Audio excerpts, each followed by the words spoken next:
Report کیا گیا کہ عمران خان کو شاید ملنے ہی کوئی نہیں گیا, کوئی ملنا نہیں چاہتا. وہ عمران خان کو پورا پاکستان ملنا چاہتا ہے. خانہ خراب, کہاں سے خبر آپ نے چلا دی ہے؟ عمران خان کو کوئی نہیں ملنا چاہتا, وہ ہر بندہ اس سے ملنا چاہتا ہے.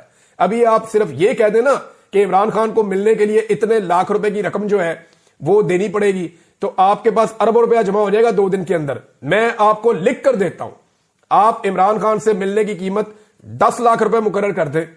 1 کروڑ روپیہ پہلے مقرر کریں نا آپ, کہ جنہوں نے پہلے ملنا ہے وہ 1 کروڑ روپیہ دیں, تو آپ کے پاس اربوں روپے جمع ہو جائیں گے. بے شمار لوگ آ جائیں گے جو کہیں گے جی 1 کروڑ روپیہ لیں, ہماری عمران خان سے ملاقات کریں.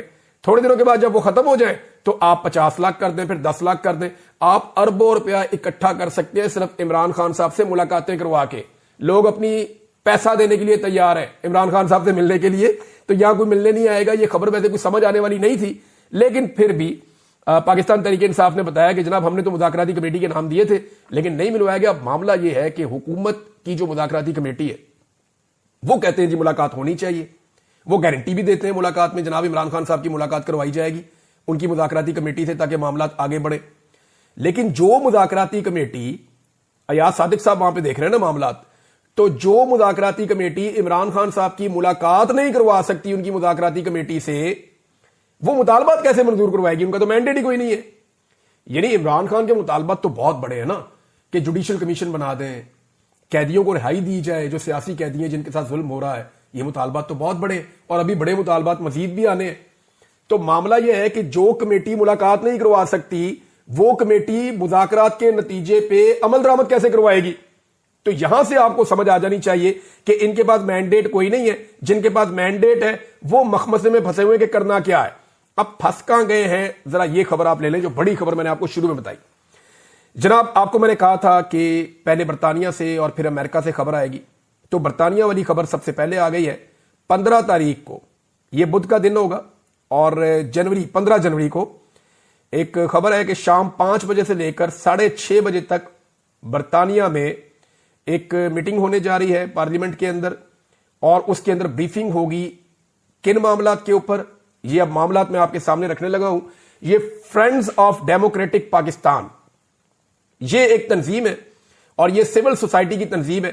یہ پاکستانیوں نے وہاں پہ ایک تنظیم بنائی ہوئی ہے. ایکچولی ایک بڑی تنظیم ہے جس کا نام ہے پاکستان ورلڈ الائنس, PWA. اس کے اندر کچھ اور تنظیمیں بھی کام کرتی ہے. تو یورپ میں ایک بڑی متحرک تنظیم ہے جو خاص طور پہ UK میں فرینڈز آف ڈیموکریٹک پاکستان. میری ان کے لوگوں سے بات ہوئی ہے, انہوں نے بتایا جی کہ شام 5 بجے سے 6:30 بجے تک ایک بریفنگ ہوگی, اور یہ پارلیمنٹ کے اندر بریفنگ ہوگی, اور اس کے اندر جو چیزیں ڈسکس ہونے جا رہی ہیں وہ پاکستان کے اندر رہنے والے حکمران طبقے کے لیے بڑی خوفناک ہے. نمبر 1, 26 نومبر کا قتل عام, اس کے اوپر باقاعدہ ڈاکومنٹری ہوگی, اس کے اوپر باقاعدہ ثبوت اور چیزیں سامنے رکھی جائیں گی. نمبر 2, 10,000 سے زائد افراد کی گرفتاریاں اور جبری گمشدگیوں کا معاملہ. اس کے بعد تیسری چیز رکھی جائے گی ملٹری ٹرائلز سویلینز کے کیوں کیے گئے اور کیسے ہوئے, ان کے اندر جو لوپ ہولز ہیں ان کے اوپر بات کی جائے گی. نمبر 4, یہاں ایک اور بات کی جائے گی کہ الیکشن کے اندر جو دھاندلی ہوئی ہے اور نئے الیکشن کتنے ضروری ہیں.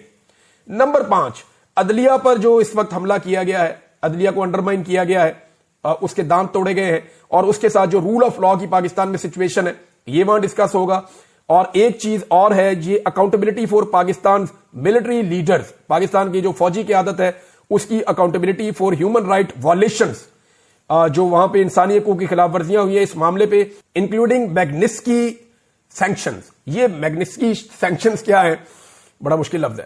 اچھا, یہ جی اثاثے منجمد کر دیے جاتے ہیں انڈیویجولز کے, یعنی یہ جو وہ کہہ رہے ہیں کہ اکاؤنٹیبلٹی ہوگی ملٹری لیڈرز کی, اس میں اور وہ لوگ جو انوالو ہیں اس سارے عمل کے اندر, انسانی حقوق کی خلاف ورزیوں کے اندر, ان کے اثاثے منجمد کیے جائیں گے ان سینکشنز کے ذریعے سے, ان کے اوپر سفری پابندیاں عائد کی جائیں گی, اور اس کے علاوہ ان کے ویزا جو ہیں وہ بھی کینسل کر دیے جائیں گے اور انہیں دوبارہ ویزاز نہیں ملیں گے. یہ ہے جناب ان کا پورا agenda friends of democratic Pakistan. اس کے علاوہ جناب 22 تاریخ کو ایک اور پروگرام ہونے جا رہا ہے, اور یہ پروگرام ہے کانگریشنل میٹنگ ہے یونائٹڈ اسٹیٹس آف امریکہ میں, اور اس سے بھی خوفناک کام ہونے جا رہا ہے اس کے اگلے ہفتے. اور وہ کام کیا ہے وہ میں آپ کو بعد میں بتاتا ہوں, یہ کیونکہ پروگرام بعد میں آ رہا ہے اس کی تفصیلات میں آپ کو بتاؤں گا, لیکن ایک چیز آپ کو میں بتا دیتا ہوں.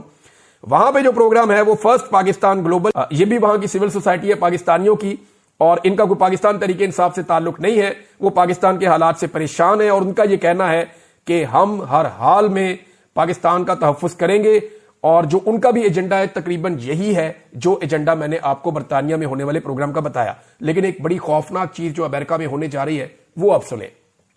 ڈونلڈ ٹرمپ کی حکومت آنے کے بعد ایک بائنڈنگ ریزولوشن آنے جا رہی ہے کانگریس سے۔ یہ جو بائنڈنگ ریزولوشن ہوتی ہے نا، یہ جب پاس ہو جاتی ہے تو اس کی منظوری کے بعد جو امریکہ کا اسٹیٹ ڈپارٹمنٹ ہے، آپ یہ سمجھے ان کے لیے ایک قانون بن جاتا ہے کہ اس قرارداد کے اوپر عمل درآمد انہوں نے کرنا ہی کرنا ہے۔ اب یہ قرارداد کیا ہے؟ یہ بڑی خوفناک ہے۔ اس قرارداد کے اندر یہ تمام چیزیں ہیں جو اس سے پہلے میں نے آپ کو بتائی جو برطانیہ میں ہونے جا رہی ہیں، اور جو سپورٹ کا عالم ہے وہ یہ ہے کہ جو پہلی ریزولوشن آئی تھی امریکہ سے اس میں 368 لوگوں نے سپورٹ کیا تھا، ٹوٹل ووٹ جو ہے وہ 435 ہے، تو 368 کی سپورٹ ان کے پاس ہے، اور 250 سے جیسے ہی کراس ہوگا یا 250 سے کراس ہوگا تو پھر آپ یہ سمجھ لیں کہ یہ ایک قانون بن جائے گا بائنڈنگ ریزولوشن پاس ہوتے ہی، اور اسٹیٹ ڈپارٹمنٹ کو اس کے اوپر عمل درآمد کرنا پڑے گا۔ اور جو میری اطلاع ہے اس کے مطابق جو لوگ بہت بری طرح پھنسنے والے ہیں میں ذرا بتا دیتا ہوں وہ کون کون ہیں۔ اس میں سابق آرمی چیف سے شروع ہوئے تھے جنرل قمر جاوید باجوہ، ندیم انجم، وزیر اعظم پاکستان، یہ جو نگران وزیر اعظم گیا تھا یہ بھی، یہ آئی جی اسلام آباد، آئی جی پنجاب، اسلام آباد کا کمشنر اور ڈپٹی کمشنر، پھر اس کے بعد انٹیریئر منسٹر محسن نقوی، اس کے بعد وزیر اعلیٰ Punjab, defence minister of Pakistan, information minister of Pakistan, اور اگلے مرحلے میں جو آر اوز ہیں جنہوں نے دھاندلی کی ہے ان کا نام بھی آئے گا، ڈی پی او اٹک کا نام بھی میں نے وہاں پہ دیکھا۔ تو اب جو موجودہ آرمی قیادت ہے ان کا بھی نام بیچ میں شامل کیا گیا ہے۔ 26 نومبر کو جو کچھ بھی ہوا اس کے اندر وہاں پہ سٹوریز بھی کچھ ایسی چھپی ہیں۔ اب ان کا یہ ماننا ہے کہ یہ انسانی حقوق کی جو خلاف ورزیاں ہوئی ہیں، جو سارا کچھ ہوا ہے، اس کے لیے یہ سارے لوگ ذمہ دار ہیں۔ اب ان کے اوپر جو وہاں پہ وہ پابندیاں لگوانا چاہتے ہیں وہ ایگزیکٹلی وہی ہیں کہ انفرادی پابندیاں۔ ان پاکستانیوں نے ایک چیز کی ہے اور بڑا زور دے کر دونوں گروپس نے میرے ساتھ یہ بات کی ہے کہ ہم نہیں چاہتے کہ پاکستان کے اوپر کوئی پابندی لگے ہمارے ان اعمال کے نتیجے میں۔ جو کچھ بھی ہم نے کرنے جا رہے ہیں پاکستان کے خلاف ہم کچھ نہیں کرنا چاہتے۔ ہم اس بات کے اوپر زور دے رہے ہیں برطانیہ میں بھی اور امریکہ میں بھی کہ پابندیاں صرف ان شخصیات پر لگائی جائیں جو پاکستان میں انسانی حقوق کی خلاف ورزیاں، الیکشن چوری کرنا، جبری گمشدگیاں، ظلم، تشدد اور قتل عام کے اندر جو لوگ شامل ہیں۔ یہ انہوں نے زور دے کر جو دونوں گروپس ہیں انہوں نے مجھے کہا ہے۔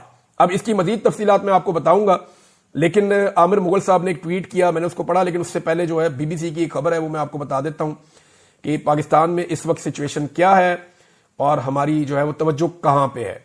یہ جو اب خبر آئی ہے وہ یہ ہے کہ لکی مروت میں اٹامک انرجی کمیشن کے 16 ملازمین جو ہیں